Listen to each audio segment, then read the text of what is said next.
Hello दोस्तों, एक बार फिर से मोस्टली वेलकम है एचडी क्लास इन जीके पे।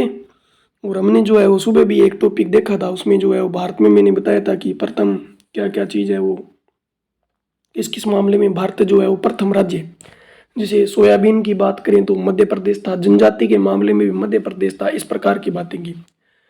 साथियों, एक बात मैं कहना चाहूँगा, आजकल कमेंट जो है वो आते हैं, वैसे फर्क नहीं पड़ता, पर जो व्यक्ति आपके लिए कुछ कर रहा है वो डिमोटिवेट होगा। क्यों होगा? क्योंकि हम मेहनत करते हैं। और मेरा एक उद्देश्य है साथियों, आपको बता दें, आवाज़ नहीं आती, ऐसे नहीं आती, वैसे नहीं आती, आप उस कंटेंट को तो देखो। हमारे पास वो नहीं है कि हम डिजिटल बोर्ड पे पढ़ाएं, अगर आप हेल्प कर दो तो हम जरूर पढ़ाएंगे, पर एक बार अभी तो चैनल बनाए, आप हेल्प करो हमारी। हम रोज़ कहते हैं कि हमारे चैनल को ज़्यादा से ज़्यादा सब्सक्राइब करो, अपने दोस्तों में भेजो। आप देखो तो सही कि हम पढ़ा क्या रही हैं। मैंने सुबह जो वीडियो डाला था उसमें एक बच्चा है स्टेडी नाम से, वो कमेंट कर रहा है, हमें कोई फर्क नहीं पड़ता, पर उसको सोचना चाहिए कि ये वास्तव में मेहनत करके पढ़ा रहे हैं। मैं स्वयं मेरी पीडीएफ बनाता हूँ, मैं स्वयं मेरे हाथ से लिखता हूँ। आप उस चीज़ को नहीं देखते, आप ये बोल देते हो कि आवाज़ अच्छी नहीं है, ऐसे नहीं है। आवाज़ ऐसी है और ऐसी रहेगी, इसमें हम कोई परिवर्तन नहीं कर सकते। अगर आपको पढ़ना है तो आप पढ़ो। अगर एक अच्छे विद्यार्थी हो, आप में वो विद्यार्थी वाले गुण हैं जो आपके माता पिता और गुरुजनों ने आप में अनुशासन दिया है, तब तो आप पढ़ लोगे। बाकी आपको हम कितना भी ज्ञान दे दे, कितना भी मोटिवेट कर दे, आप में कोई फर्क नहीं पड़ने वाला। तो मैं ज़्यादा टाइम नहीं लेते हुए मैं आपको ये बता देता हूँ कि ये जो वीडियो है वो ज़रूरी नहीं है कि 12th और 11 जो 10वीं क्लास है वो विद्यार्थी देखे। बाकी कंपटीशन एग्जाम में ऐसे प्रश्न पूछे जाते हैं, और मैं निबंधात्मक प्रश्न एक बार नहीं करवा रहा, आगे जैसे एग्जाम नज़दीक आएगा वो करवाएंगे।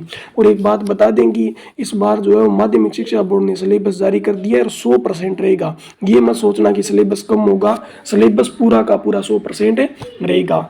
तो एक बार इसी मोटिवेट के थ्रू मैं ये कहना चाहूँगा कि आप हमारे यूट्यूब चैनल एचडी क्लास इन जी को ज़्यादा से ज़्यादा लाइक और सब्सक्राइब करें। अब बात करें, आप कंटेंट देखना, बाकी छोड़ दो, क्योंकि लोगों के पीछे भागोगे, लोग क्या कहेंगे वो हमें कोई मतलब नहीं है। हमारा काम है पढ़ाना, चाहे 4 आए, चाहे 400 आए, चाहे 4000 आए देखने के लिए, मैं तो मेरा काम जो है वो करूँगा। तो दोस्तों, एक बार इस चैनल से आप जुड़े तो रहिए, अंतिम में देखना आपको मिलता क्या, परंतु इन वीडियो को देखो तो सही, अगर आप बार बार देखोगे तो आपको वास्तव में पता चलेगा। देखना, पहला प्रश्न क्या है? पहला है, भारत की प्रथम सूती वस्त्र की मिल, ये तो है कवास डाबर नाम से खोली गई। और कहाँ खोली गई? 1854 में मुंबई में खोली गई। ये बता देता हूँ कहाँ खोली गई, मुंबई में। याद रखना, भारत की पहली अस्थायी सूती वस्त्र की मिल जो है वो फोर्ट ग्लास्टर पश्चिम बंगाल में 1818 में खोली गई। परंतु ये तो क्या थी?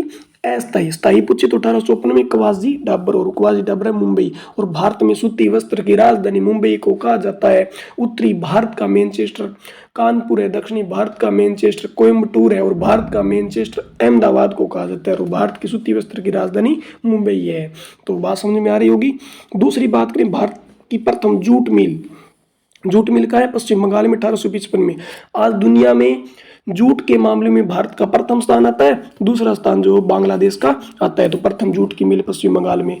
भारत का प्रथम लोहा इस्पात संयंत्र, जो भारत का प्रथम लोहा इस्पात संयंत्र है ना साथियों, वो कहाँ को लग गया? तो भारत का प्रथम लोहा इस्पात संयंत्र कुल्टी बर्नपुर है, और ये स्थान कहाँ है? पश्चिम बंगाल में। कब को लग गया? 1876 में। याद रखना, भारत का प्रथम लोहा इस्पात का कारखाना 1874, कुल्टी बर्नपुर पश्चिमी बंगाल। भारत में प्रथम सीमेंट का कारखाना, और भारत में प्रथम सीमेंट का जो कारखाना है 1904 में कहाँ को लगा गया? मद्रास तमिलनाडु में। ओके, तो बात समझ में आ रही है। और भारत में सीमेंट की नगरी है राजस्थान, भारत में सौर ऊर्जा की नगरी है राजस्थान, भारत में पवन ऊर्जा की नगरी है राजस्थान। भारत में प्रथम दियासलाई का कारखाना, दियासलाई जानेंगे, माचिस वगैरह, इनका 1921 में खोला गया अहमदाबाद गुजरात में। कहाँ खोला गया? अहमदाबाद गुजरात में। याद रखना, अहमदाबाद गुजरात में जो है वो प्रथम दियासलाई का कारखाना खोला गया। भारत की प्रथम चीनी मिल, और भारत की प्रथम चीनी मिल है 1923 में खोली गई। कब खोली? 1923 में। देवरिया नामक स्थान है यूपी में, वहां खोली गई। तो भारत की प्रथम चीनी मिल 1923 में यूपी देवरिया नामक स्थान में वहां खोली गई। भारत का प्रथम एल्यूमिनियम का कारखाना, एल्यूमिनियम के उत्पादन में उड़ीसा प्रथम आता है 1937 में। जम्मू कश्मीर नहीं, ये जेके नगर है। क्या है? जेके नगर पश्चिम बंगाल में जो है वो खोला गया। भारत का प्रथम एल्यूमिनियम का कारखाना जेके नगर पश्चिमी बंगाल में। और भारत का प्रथम उर्वरक का कारखाना यानी रासायनिक खाद का कारखाना 1906 में खोला गया रानीपेट, और रानीपेट का है तमिलनाडु में। तो बात समझ में आ रही होगी, बाकी तो याद ही है, 12वीं क्लास के छात्र हो तो याद ही होगा। प्रथम उन्नी वस्त्र उद्योग, और प्रथम उन्नी वस्त्र उद्योग की स्थापना 1876 में कानपुर में स्थान का नाम है लाल इमली नामक स्थान पर जो प्रथम उन्नी वस्त्र मिल की स्थापना जो की गई। भारत में ऊन के मामले में प्रथम राज्य वो राजस्थान आता है। तो एक बार फिर से दोबारा देखें ना, सूती वस्त्र की मिल 1854 कवासी डाबर मुंबई, जूट की मिल 1855 पश्चिम बंगाल, लोहा इस्पात संयंत्र कुल्टी बर्नपुर पश्चिम बंगाल 1874, प्रथम सीमेंट का कारखाना तमिलनाडु मद्रास 1904, दियास लाई 1921 अहमदाबाद गुजरात, चीनी मिल 1923 देवरिया यूपी, भारत का प्रथम एल्यूमिनियम कारखाना 1937 जेके नगर पश्चिम बंगाल, भारत का उरुक का कारखाना 1906 रानीपेट तमिलनाडु, और प्रथम उन्नी वस्त्र उद्योग की स्थापना जो है 1873 में कानपुर में लाल इमली गांव नाम से जो है खोलेगी। Thank you. एक बार आपसे यही मैं विनती चाहूँगा कि प्लीज़ वीडियो को लाइक एंड सब्सक्राइब करें एचडी क्लास इन जीके पर। थैंक यू, धन्यवाद, जय हिंद।